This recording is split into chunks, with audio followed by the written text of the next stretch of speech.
ignore these production tips, you're probably going to regret it later. Whether you struggle and stay stuck, not finishing anything you start, or if currently your songwriting and production have just hit a plateau, it's probably because one of the 7 mistakes we're going to talk about. Mistake number 1 is going to be not embracing a beginner's approach. What do you, Skrillex, Taylor Swift, and Beethoven all have in common? Incredible hair. I'm only kidding. You were all beginners at some point. And the music that was made was not good. Here's the tricky part you face though. You might know exactly what kind of music you make. You could hear it in your head, but then the day comes where you open up the DAW and you think, how hard could this be? So you begin working on a song and it sounds like this.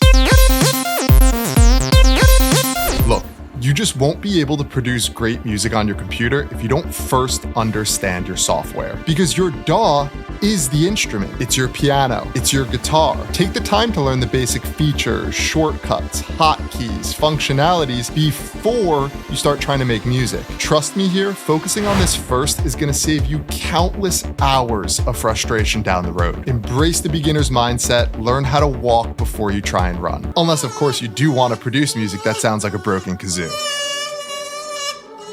Mistake number 2 is neglecting music theory, songwriting, and arrangement. These are the building blocks of great music. It's very easy to get consumed with the technical side of production, synthesizers, EQs, compressors. But what are you doing to improve on the musical side? Like, if you're learning how to produce music, but you don't understand the basics of music, think composition, scales, melodies, chords, arrangement, and structure. You need to stop neglecting those things and put time towards learning and developing them as well. This is something I experienced time and time again with the students I've worked with at Cosmic. Many come in with years of production experience, and yet they don't know how to write a song in a specific scale. They don't know music theory. And they're aware of this too. That's why they join Cosmic, to improve on this. They've made that same mistake I made. I'm just here to help you so you don't have to make it too. Don't neglect the theory. Don't neglect songwriting and arrangement. The song is what matters most. Your favorite songs are great compositions. You don't love them because of their master chain, do you? Mistake number 3 is going to be falling into the tutorial rabbit hole. Yes, tutorials are a valuable learning resource, but spending excessive time watching them and not applying what you learned in the DAW, that's not going to help you grow as a producer. That's like me watching 1,000 YouTube videos on how to juggle chihuahuas, but I never actually pick up the chihuahuas and juggle them. You know what? That's probably a good sake for the chihuahuas and Moose specifically. Meanwhile, I caught him watching tutorials on how to juggle humans, so I better watch my back. You want to strike a balance between learning and doing. Spend ample time in the DAW practicing what you learned in that tutorial. This is so important for music production specifically because of our ears. Your ears just don't learn at the same rate that your brain does. Let's play a game here. You're going to tap the like button on this video only if you can relate to this. You watch a tutorial, you understand all of it. So you open up the DAW, you begin to apply it, and it sounds nothing like what you heard in the tutorial. You're not even close. Does this sound familiar? That's because you understood the tutorial conceptually, but now you have to allow your ears to understand it too. Your ears need practice, hearing, and listening. So like any skill, you need to give it time and repetition. Watching tutorials is great. I encourage it. I'm happy you're here, but you have to spend time practicing too. Otherwise, you're just going to become a master in the theory of juggling chihuahuas, but you're never actually going to be able to juggle them. Mistake number 4 is not having a consistent process to finish music. What all successful music producers have in common? They're able to finish music and release that music. Well, that sounds obvious, right? Of course. So let's ask a better question. Is that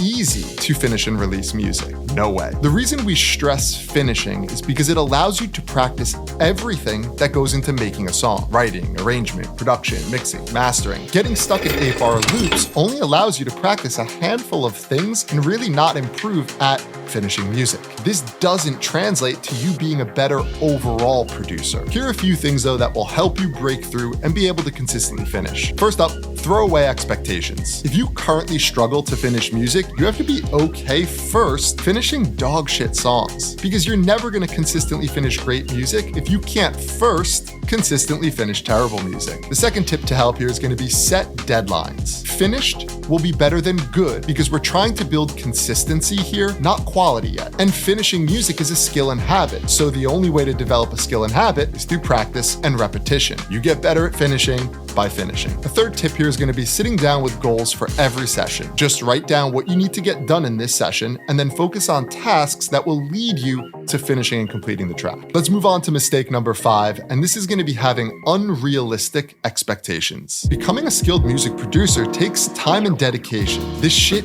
is hard. It's not easy, but don't let that discourage you because it is extremely possible. I'm saying this to you because I've seen this happen so many times now with our students. This isn't me just giving you some rah-rah, inspirational hopium type shit. You actually can do this. You don't have to be the most talented right now. Talent can be acquired. I've seen students come into the program that have no skills, like didn't even have a DAW when they signed up. And now they're signing records. They're getting booked to play massive shows. All of this can be possible for you too, but you have to have realistic expectations. Rome wasn't built in a day, and every musician started by playing Mary Had a Little Lamb on their recorder in middle school.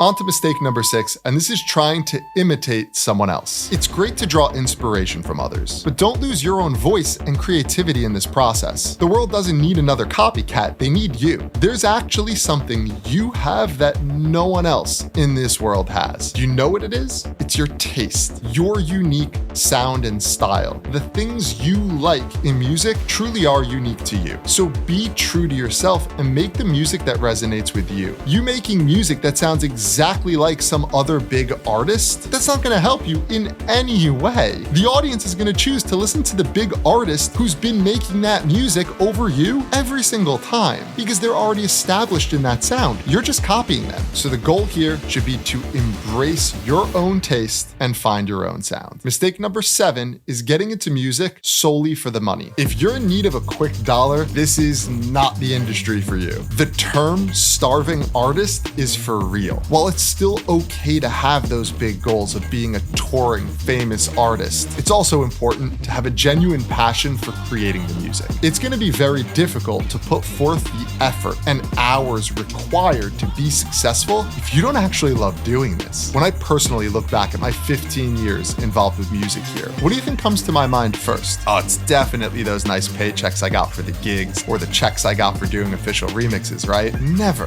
What I think about is just the sheer happiness and joy music brings to my life every single day. I think about the feelings I had when I got to play my music for strangers on the other side of the world. Those moments, those connections, that's what I'm thinking about. It's relationships that I've built with other producers over these 15 years. I think about the relationships I'm building with all of you here on the YouTube channel. These are the true rewards of being a music producer. If you do vibe with that message, or even just this video as a whole, it means the world to us if you subscribe. You're the exact type of artist we're looking to help and be part of our family here on the Cosmic Academy YouTube channel. Now, I've got another great topic that's going to help you a lot. So tap the video on screen right now, and we'll meet you over in that next video.